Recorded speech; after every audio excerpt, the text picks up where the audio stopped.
Hello friends, আমার কিচেনে আপনাদের স্বাগত। আজকে আমি এই ভিডিওটাতে আপনাদের সাথে বাড়িতে কিভাবে চিকেন স্যান্ডউইচ বানাবেন সেই রেসিপি শেয়ার করব। তবে দেরি না করে চলুন আমরা ভিডিওটা শুরু করি। এখানে আমি 150 গ্রাম মতো বোনলেস চিকেন নিয়ে নিয়েছি। এগুলো একটু বড় বড় করে পিস করে কেটেছি। এতে 1 বাটি মতো পানি দিয়ে দেবো, একটু স্বাদ অনুযায়ী লবণ, আর হাফ চামচ মতো আদা রসুন, কিছু লবঙ্গ, একটু দালচিনি, আর এতে দিয়ে দেবো গোলমরিচ কিছু, আর একটা তেজপাতা দিয়ে আমি ঢেকে যতক্ষণ পর্যন্ত না মাংসগুলো সিদ্ধ হচ্ছে ততক্ষণ পর্যন্ত আমি এগুলোকে ঢেকে সিদ্ধ করে নেব।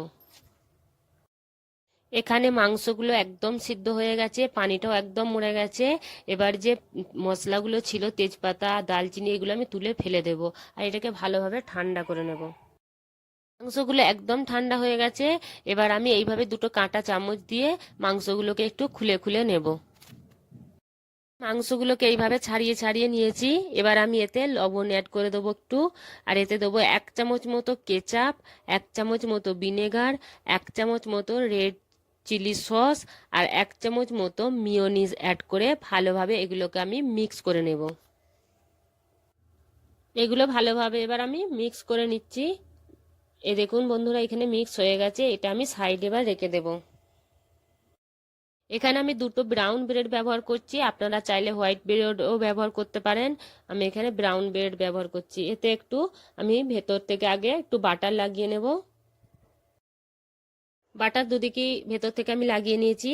এবার এতে আমি এই যে চিকেনের যে মিক্সচারটা বানিয়েছিলাম ওইটা দিয়ে দেবো। এবার উপর থেকে আমি একটু মোজরেলা চিজ এতে ভালোভাবে দিয়ে দেবো। আমি স্যান্ডউইচ মেকারটা প্রিহিট করে রেখেছি। এবার আমি স্যান্ডউইচগুলোকে তুলে এতে দিয়ে দেব। আমাদের স্যান্ডউইচ একদম রেডি হয়ে গেছে। দেখুন এখানে হয়ে গেছে রেডি। তো এবার আমি খুলে বার করে নেব স্যান্ডউইচগুলোকে। বন্ধুরা, আপনারাই স্যান্ডউইচ তাওয়াতেও বানাতে পারেন। এখানে আমি স্যান্ডউইচ মেকারে বানিয়েছি। আর যদি তাওয়াতে বানান তাহলে তাওয়াতেও একই স্বাদ টেস্ট আসবে, কিন্তু একটু ডিজাইনটার ফারাক শুধু, আর কিছুই নয়। আর যদি ভিডিওটা আপনাদের ভালো লেগে থাকে তাহলে লাইক কমেন্ট শেয়ার আর সাবস্ক্রাইব করতে মোটেও ভুলবেন না। ভিডিওটা দেখার জন্য অনেক অনেক ধন্যবাদ।